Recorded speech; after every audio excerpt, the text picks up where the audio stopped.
In the beginning, there were no maps, no empires, no names carved into stone, only stories, whispers, echoes in the dark. They say, in every forgotten age, in the silence before the gods, someone or something walked among us. He had many names. Some called him a ghost, some a prophet. Others believed he was born from the stars themselves. But everywhere he went, dreams changed, memories awakened, and the course of time itself shifted. This is the story of Anok, a figure out of place and out of time, appearing in the most ancient corners of the world to remind us of something we were never meant to forget. Each tale is lost to history, but remembered in the silence of sleep.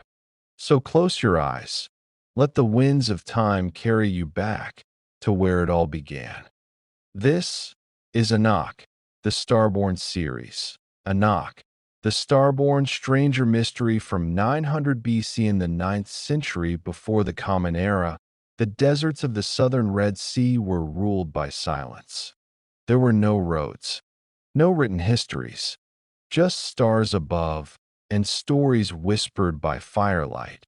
But on the night of the red eclipse, when the moon vanished from the sky, a stranger walked out from the sands. That he had no caravan, no horse, no scars from travel, and yet his skin was darkened like one who had crossed thousands of miles under the sun.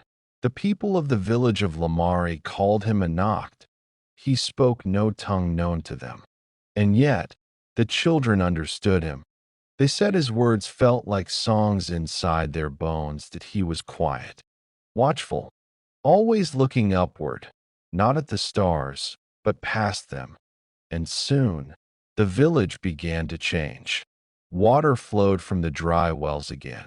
The winds grew calm, and dreams, strange, glowing dreams, spread like fever. One old woman claimed she saw her long-dead son walking among the dunes, calling her by name. Another swore the river had whispered to her, promising rain that hadn't come in decades. But no one dreamed more vividly than a boy named Kierd.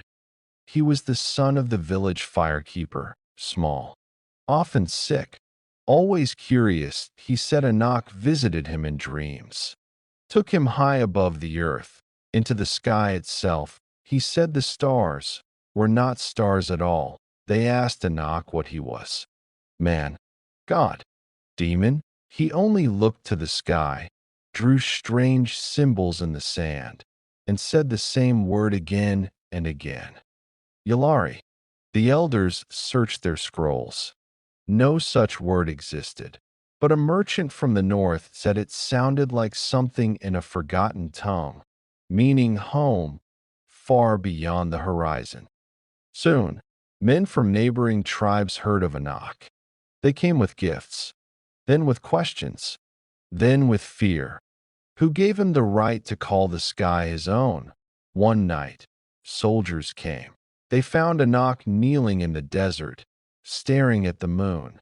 They demanded he speak. He only raised his hand. The earth trembled, and the soldiers fell, not slain, but asleep. For 3 full days, the villagers were afraid now. Even those who had once trusted him. So, the firekeeper spoke with Anok. He asked what he was truly here for, and Anok whispered, to remember, to awaken what was once lost. The firekeeper, afraid but curious, asked if he was alone. Anok shook his head. There are others, sleeping, scattered, hidden across the earth, waiting for the sky to call us back. The firekeeper asked where he was from, and Anok said, not from stars, but before them. The next day, Kier disappeared. The village searched. Days passed. Then, on the 6th morning, they found Kier sitting at the top of the cliff above the valley. He was unharmed, but his eyes glowed faintly. He said Anok had taken him below, below the earth, where the sky hummed in stone, where lights moved like rivers, and where time did not exist. He said there were others there, sleeping inside great stone pods. They looked human, but not quite. Longer, quieter, waiting. That night, the village held a council. Some said Anok must leave. Others believed he was the beginning of a new age. But by dawn, Anok was gone. Only a spiral symbol remained, etched into the stones near the village gate. It shimmered when touched. It whispered when held. And over the next 100 years, strange things happened. The village grew, far beyond its natural means. Crops thrived in dry soil, and no war ever touched their gates. And children born in that time had dreams of light. They called them Anok's children. And centuries later, when kingdoms fell and empires rose, travelers would still speak of a forgotten village in the desert, protected by an invisible voice that sang through the wind. Some say it was just a myth.